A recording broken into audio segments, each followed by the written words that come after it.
Right, hello, we are scientists. How does it feel to be back in Norwich? Words cannot describe the ecstasy. You're excited? Yeah. Oh yeah. Best place in the world. Oh yeah.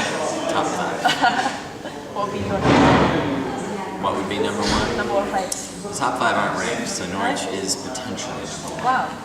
Thanks. We're not even from here, but that's Oh, one we're place, impressed. yeah. Well, his other 4 are Disney World, Disneyland, Euro Disney, and Disney Tokyo Wow. in Norwich. Amazing Norwich even registered. I find that they're all pretty similar. So I have a hard time telling them apart.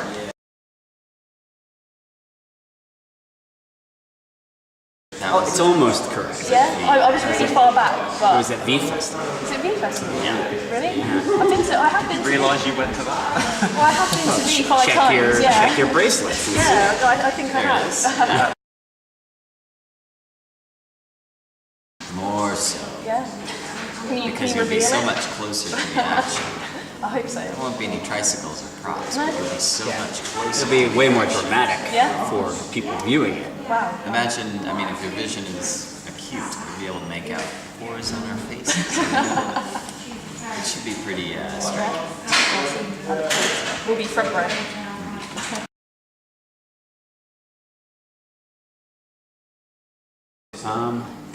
Well, I'm pretty sure at the end of this interview, I'll just be a ghost. I'll be doing, text-to-speech on my phone. Kind of like Stephen Hawking. Very excited about Norwich. He actually, when we're not doing interviews, he tries not to talk at all. And yesterday it was funny because his phone died, so he couldn't type out messages on his phone. He was forced to use an old calculator. So he was pretty much restricted to like Hello. I just kept on saying boobs, which actually accounted for much of what I was trying to communicate anyway. Oftentimes I would look over, he'd tap me on the shoulder and be like, and it was true. I feel like in sponsor you video.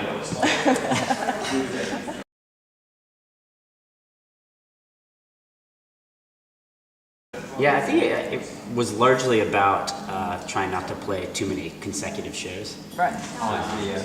And we had, at the end of this tour, we have 3 festivals, which we can't really cancel. I mean, we could cancel and have the promoters try to kill us, Yeah. or we could cancel our own shows, which we can then do later with the same promoters. Yeah. So I think because we had the 3 at the end, Glasgow and Manchester got burned pretty hard. So Norwich was the only one this week that survived.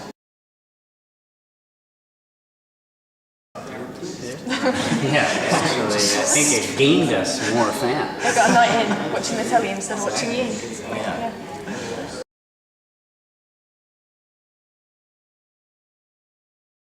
It's pretty much 90% done. I think the only thing really left are vocals. We have all the music. Can you record it? I saw you recording in June. Did you do it in June Yeah. at the end?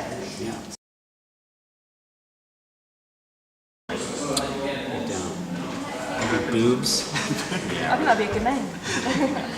I can already picture the album cover. It's gonna be an upside down calculator. You read my mind.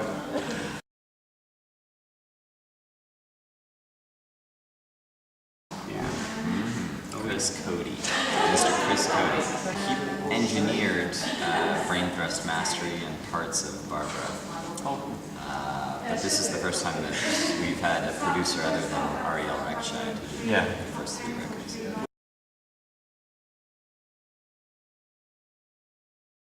Yeah, it was definitely a conscious decision. I mean, we really wanted to work with Chris on this record, and it definitely had a substantial effect on the songs.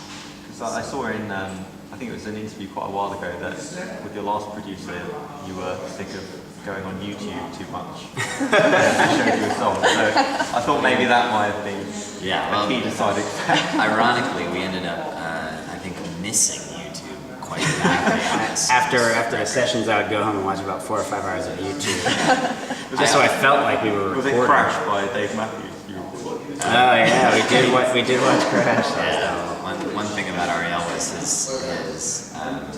sort of iconoclastic tendency to choose songs that you had written off and show you why you're a fucking idiot for not thinking they're the best song in the world. And he also is really good at doing that. So 99% of the time, you end the discussion, admitting that Crash is probably the best song ever written. Crash is a fucking great song. Actually, funnily enough, one of the few times we went on YouTube, I think Chris Cody has a lot to learn from Ariel about YouTube. Because we were, I think it was just he and I that were there, and I was recording a guitar part that was really easy, but we had, and I had already actually recorded it with a different sound, but I think we had been doing another song, and he was like, yeah, that sound would actually be good for this part. But it was a really easy part, and I just kept on screwing it up. And he was like, all right, let's take a break. I want to show you something. We went onto YouTube, and he was showing me a video of this guy who was sort of addicted to injecting, I think, silicone into his genitals, and they had become massive. And it was sort of his awful, but not even massive in like a, wow, that guy's got pretty good serving. It was just like misshapen and proportionally nightmarish. And so we watched that whole thing and then went back to recording. And it was worse. And he was like, I guess I may have chosen the wrong video. I was like, yeah, I don't, like now this isn't fun and the outside world isn't fun. So I think we just decided not to record guitar at that moment. That was our current producer. Whereas Ariel was very good at wasting your time with entertaining you. Chris Cody, with his spare choices, chooses haunting, nightmarish videos. Ariel would never have made that mistake.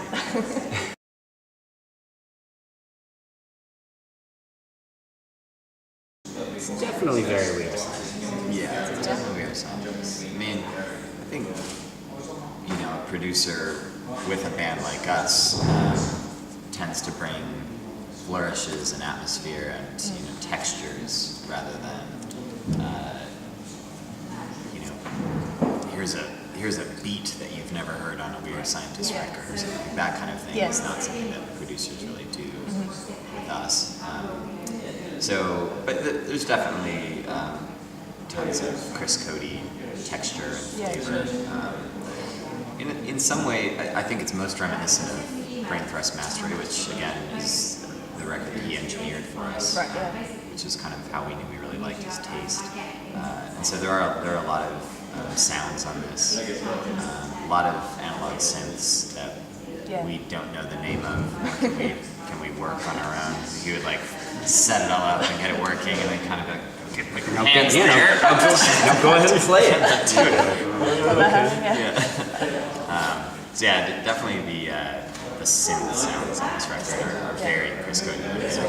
But even the drum sound and all the tones are very very much reflect his impeccable taste.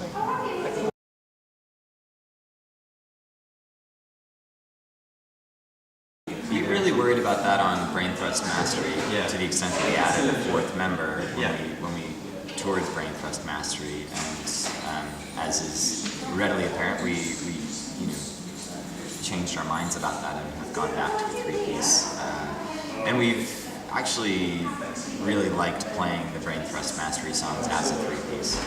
It doesn't feel to us like having, needing to trim some of the parts has necessitated cutting the songs entirely. It just kind of means playing a different version of them live.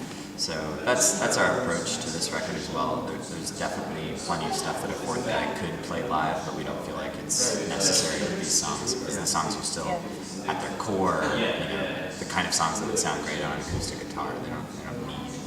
I mean, you can put all kinds of awesome sounding stuff on them, or you can stand in the shower and say they're gonna sound great, equally great. I'll make sure I do that.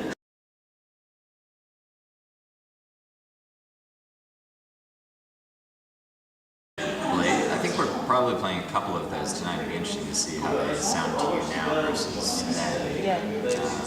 There'll certainly be some small changes. I think they will have been a good indicator. Certainly what we do tonight. That's obvious to us. So, It's a given. And if you could see their t-shirts. We had one that we were really excited about that we feel like has recently got done by a different band. I don't remember who it was. Yeah, I don't remember who it was either. Also, I don't really want to say because I want to make sure we're definitely not going to do it. yeah. But we feel like we recently got burned by somebody else. To be fair to them, we waited way too long. It was like an idea we'd had since our first album. We just never done it. And about a week ago, I guess, we saw a video that was close to our idea. To be honest, not nearly as good as the context that we had set up for it. Yeah. We might still. I don't think we should still. I can't remember who the band was. Though. Yeah. Like that would be an important. I think it was someone that we would not want to be seen to be like, not because they were bad, but just Similar. Yeah, because we're in a very similar genre. Early next year, Yeah. in the spring sometime. We've been on a tour bus since it started, Yeah. so we haven't really gotten a chance to. We saw a bit of judo, Oh wow. and then today a bit of Men's Unity Day. men's unity time. You saw the best one.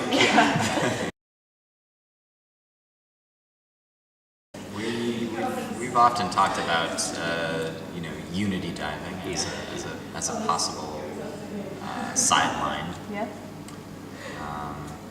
I think another sport we'd be good at was unity archery, but in which one guy just stands in front of the target Yeah. and gets, Because through the crannies. yeah, exactly. Cranny archery. Yeah. Quite scared. I think one of us should also get, you know how people get those holes and things in Spacers. their, spacers in their ears. We'd get them just going through parts of our body, and the arrow would go straight my through gosh. that. But you wouldn't even be able to see them through the clothing. Right, very So a lot of the announcers would say, let's hope there was a spacer there because that was very near the vitals. Yeah.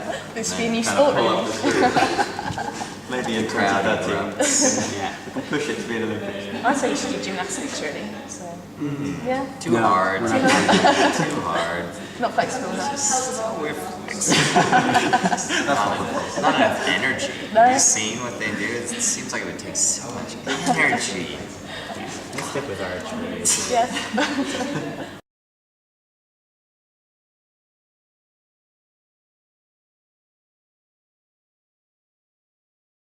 Hats. Just lots of hats.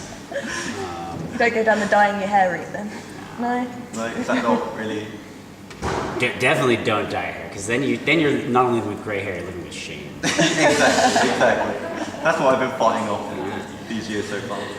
Yeah, just think about the great gray-haired man of the world, Wilford Brimley. Might have to I Wikipedia guess he's the that. only one. I heard guess someone he said was you were like a Steve young Martin. George Clooney. Steve Martin. I heard that in a previous interview. Joke. Just trying to help. Is there any other great gray-haired person? David Strathairn. Oh yeah. Oh, he's great. See your eyes light up. Anderson Cooper. He's a cheat and a liar. Sorry, I've just had a lot of run-ins with Anderson Cooper. I didn't know that about him. As a token of our appreciation, Wow. to say thanks for Oh my. talking to us, I make t-shirts in my living room. So I made you 4 t-shirts, one of a kind, for you guys. Let's take a look at I saw you had a t-shirt that said "Murray up and get drunk," so I kind of went with the same kind of feel. It's a great one. Okay. God Yeah. damn. So do with them what you please. But we just want to say thank you for speaking. Oh my god, that one's horrifying. That was quite terrifying. That's scary. Those are fantastic. And we'll get much love. I hope so. Right, well, thank you for talking to us today. Thank you. And we hope you have a good gig and a lovely year. Appreciate it. Likewise. Thank you.